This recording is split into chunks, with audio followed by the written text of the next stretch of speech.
नमस्कार दोस्तों, welcome back to my new video. इस वीडियो के अंदर मैं आपको बताने वाला हूँ कि कनाडा में एजुकेशन की क्या रियलिटी है। आप में से काफ़ी लोगों को पता होगा कि मैं 2 साल पहले आया था और यहाँ पे मैंने डिजिटल मार्केटिंग का कोर्स करा था और उसके बाद मैंने मार्केटिंग से रिलेटेड पब्लिक रिलेशन का एक और कोर्स करा था। तो 2 कोर्स मैंने करे थे। तो जब मैं पहली बार आ रहा था तो मुझे लगता था कि यार भाई मज़ा आ जाएगा, यहाँ पे फुल अंग्रेज होंगे, अंग्रेजों के साथ बैठ के पढ़ूंगा, मेरी इंग्लिश भी अच्छी हो जाएगी, पर्सनैलिटी डेवलप हो जाएगी। और मुझे लगा कि भाई क्लास में फुल बंदे हो गए, फिर गोरों के साथ पढ़ूंगा, क्योंकि यार यॉर्क यूनिवर्सिटी था, बड़ी यूनिवर्सिटी थी और यूट्यूब वगैरह पे मैं देखता था, तो वीडियोस वगैरह में देखता था यार सारे अंग्रेज है क्लास में। तो मुझे लगता था कि भाई मज़ा आ जाएगा क्लास में पढ़ के। जब मैं पहुंचा उधर और अपनी क्लास में जाके बैठा तो वहाँ पे सिर्फ एक अंग्रेज था और वो था मेरा प्रोफेसर।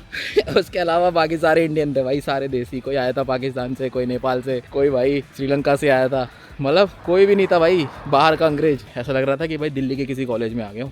और उसके बाद भाई क्लास में थे करीबन 40 से लेके 50 बच्चे, और वो 40 से लेके 50 बच्चे उसमें से मान के चलो कि 90% सारे इंडियन ही थे। मुझे लगा कि भाई यहाँ पे होंगे सारे अंग्रेज, मजा आएगा उनके साथ बैठ के पढ़ने में, घंटे का कोई पढ़ाई। और चलो वो तो हो गई बात, यार मैं पढ़ने आया हूँ। चलो ये पॉइंट को अगर मैं साइड में रख दूँ कि भाई अंग्रेज कम थे और इंडियन ज़्यादा थे मेरी क्लास में, तो मुझे लगा चलो यार पढ़ाई तो अच्छी होगी, यहाँ पे 1 नंबर पढ़ाई होगी। यहाँ पे आके बात पता चल भाई, यहाँ पे मेरा पहला सेमेस्टर हुआ, उसमें पूरा असाइनमेंट, और असाइनमेंट भी ऐसे बिहेवियरल टाइप के क्वेश्चन हो गए, हल्के हल्के। पहले मैं बहुत डर के आया हुआ था कि भाई यार पढ़ाई मैंने छोड़ दी थी 3 साल पहले कॉलेज के बाद मैंने जॉब वॉब करी, अब पता नहीं मैं पढ़ पाऊंगा कि नहीं, टच छूट गया ये वो। लेकिन यहाँ पे आने के बाद पता चला भाई पढ़ाई वढ़ाई नाम का होता है इधर। यहाँ पे हमारी एग्ज़ाम्स वगैरह ना मुश्किल से 1 आध एग्ज़ाम होंगे, बाकी सारे के सारे मेजॉरिटी असाइनमेंट्स होते हैं इधर। और असाइनमेंट में भी ऐसा कि भाई तुम दोस्त का लिख के लिख लो अपने वर्ड्स में, प्लेजरिज्म का थोड़ा बहुत सीन होता है, तो अपने वर्ड्स में बना के लिख दो, उसको सबमिट करो, हो गए पास। तो हमें ऐसा लगता है ना कि यार विदेश में बहुत तगड़ी पढ़ाई होती है, ऐसा कुछ नहीं है भाई। यहाँ पे मेजॉरिटी कॉलेजेस में यही हो रहा है कि असाइनमेंट दो और पास हो जाओ। असाइनमेंट भी ऐसे ही होते हैं कि 1-2 पेज का असाइनमेंट होगा, थोड़ा बहुत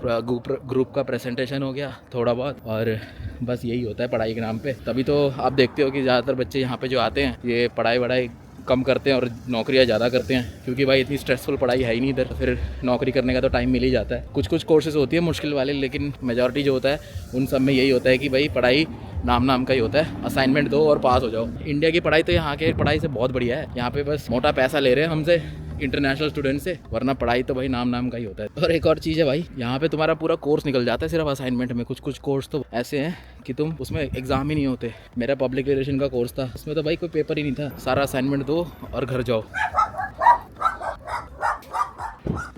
व्लॉगिंग ज़्यादातर यहाँ पे ऐसी ही होती है पढ़ाई वढ़ाई नाम। हमें लगता है कि भाई तगड़ी पढ़ाई होगी इधर, ये कर लेंगे वो कर लेंगे, कुछ नहीं, सिंपल सी पढ़ाई होती है नाम। तो भाई अगर आप ऐसे कनाडा वगैरह आने की सोच रहे हो, ये सोच के कि भाई वहाँ पे जाके मैं पढ़ाई करूँगा, मैं बहुत तरक्की कर लूँगा ये वो, तो ऐसा कुछ नहीं है भाई। हम यहाँ पे इतने पैसे देते हैं, लेकिन उस पैसों का इतना वर्थ इट नहीं है यहाँ की स्टडीज़। ये है कि बस तुम एक रास्ता बना देता है तुम्हारे लिए कि कनाडा आने का एक रास्ता है, बस पढ़ाई के लिए आ जाओ। अब तो वो भी थोड़ा बहुत इन्होंने मुश्किल कर दिया है, वरना तो भाई अगर तुम सोच रहे हो कि भाई पढ़ाई करूँगा विदेश जाके, अगर तुम्हें लगता है कि भाई बहुत तगड़ी नॉलेज आ जाएगी, तुम ये सीख लोगे वो सीख लोगे, तो भाई ऐसा कुछ नहीं होने वाला है। ज़्यादातर यहाँ के सारे कोर्सेज जो है ना वो नाम के कोर्सेज हैं। भर के बंदे आ रखे हैं, बिजनेस मैनेजमेंट, प्रोजेक्ट मैनेजमेंट, ऐसे बिजनेस कोर्सेज लेके आ रखे हैं सब। अभी मैकडी, टिम हॉर्टन या फिर क्लीनिंग जॉब्स में लगे हुए हैं, किसी को नौकरी नहीं मिल रही है। सोच समझ के आना अगर आप पढ़ाई करने के लिए आ रहे हो। मेरे नोन में एक बंदी है कि यहाँ पे आई थी बैचलर्स पढ़ाई करने के लिए। भाई उसकी फ़ीस है साल की 50,000। वो दूसरे प्रोविंस में, ओंटारियो में नहीं है। साल की भाई 50,000, 40-50 हज़ार उसके साल की फ़ीस है, उससे ज़्यादा ही है शायद। को भाई इतने टाइम हो गया अभी तक जॉब नहीं मिली है। तो ये भी है कि यहाँ पे जो नौकरियाँ होती है ना, ये यहाँ पे पेपर्स वगैरह ना वेरीफाई वगैरह नहीं करती थी। तुम्हारे इंडिया में क्या पढ़ाई करी थी उसके डॉक्यूमेंट करो, जैसे इंडिया में होता था ना, कहीं पे जॉब पे जा रहे हो तो मैं बोल दिया कि भाई अपने सारे डॉक्यूमेंट। यहाँ पे अभी तक मेरे से नहीं पूछा किसी ने। मेरे एक्सपीरियंस में तो यहाँ पे कोई डॉक्यूमेंट्स, डिग्री वगैरह पूछता भी नहीं। नौकरी के टाइम पे अगर तुम्हारी नौकरी लग जाती है कहीं MNC में तो कोई मांगता भी नहीं है ये सब। तो गाइज मोटा ये है कि अगर आप यहाँ पे ना प्लेजरिज्म का भी बहुत ज़्यादा सीन होता है। आपको पता ही होगा प्लेजरिज्म क्या होता है, अगर जिनको नहीं पता उनको बता देता हूँ। किसी और का देख के लिखना, बेसिकली कॉपी पेस्ट अगर करोगे तो यहाँ पे ये टर्निटिन जैसे टूल यूज़ करते हैं, जो कि एग्जैक्टली लाइन बाय लाइन बता देता है कि भाई इस बंदे ने ये वाली लाइन चुराई है, ये वाला पैराग्राफ चुराया है। तो मोटा वो आपको पकड़ा देता है। और अगर आप सोच रहे हो कि ChatGPT कर लूँगा, मैं किसी से वो सब कर लूँगा, क्या कहते हैं AI से लिखवा दूँगा, अगर ये सब आप सोच रहे हो तो उसमें भी आपको थोड़ा दुख हो सकता है, क्योंकि इसके अंदर AI डिटेक्टर भी होते हैं, वो ये भी बता देते हैं कि ये AI से लिखा है कि नहीं।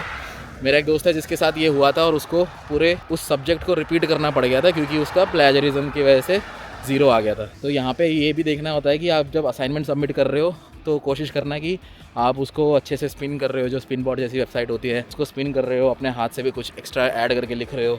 ऐसा नहीं है कि आपने किसी दोस्त को उठाया और चेप दिया वैसा का वैसा। काफ़ी लोग ऐसे पकड़े जाते हैं और जब आप पकड़े जाते हो तो आपको उस सब्जेक्ट में फ़ेल कर देते हैं और आपको दोबारा शुरू से लेके वो सब्जेक्ट आपको कंप्लीट करना पड़ता है और उसकी आपको पूरी फ़ीस भी देनी पड़ती है और आपको वेट भी करना पड़ सकता है अगले सेमेस्टर में जब बाकी बच्चे आएंगे उस कोर्स में, जो आपसे आपके बाद आए हैं कोर्स वाले, उसको आपको मैच करना पड़ता है कि भाई वो जब आएंगे उनके साथ बैठ के पढ़ेंगे। तो वो बड़ी दिक्कत हो जाती है। अगर आप प्लेजरिज्म वगैरह करोगे तो भाई पकड़े जाओगे, उसका बच के रहना। बाकी तो यार असाइनमेंट ही है यहाँ पे, मुश्किल से एक आध एग्जाम होंगे, उसके लिए थोड़ा बहुत पढ़ना पड़ता है। एग्जाम भी बहुत रेयरली होते हैं यहाँ पे, कुछ कुछ कोर्सेज में एग्जाम होते हैं, ज़्यादातर तो असाइनमेंट में निकल जाते हैं। और एग्जाम्स भी ऐसे ही हैं भाई कि तुम्हें लैपटॉप में करना होगा, घर बैठ के क्विज करने होंगे या फिर आपको करने होंगे क्लास में बैठ के एग्ज़ाम देने होंगे।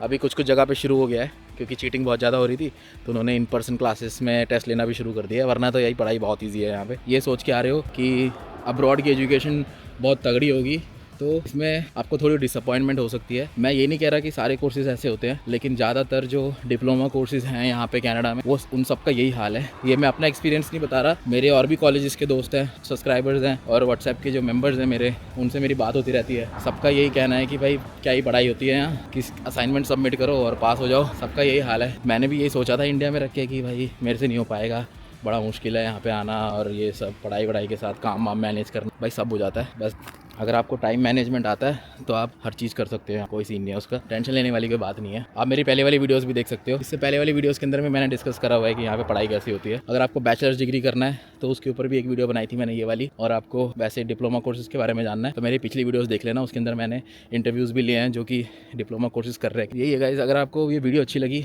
तो लाइक शेयर सब्सक्राइब कर देना। मिलते हैं अगली वीडियो के अंदर। बहुत ज़्यादा ठंड हो रही है और मैं वॉक पे निकला हूँ, आपको दिखाता हूँ नज़ारे, ये देखो।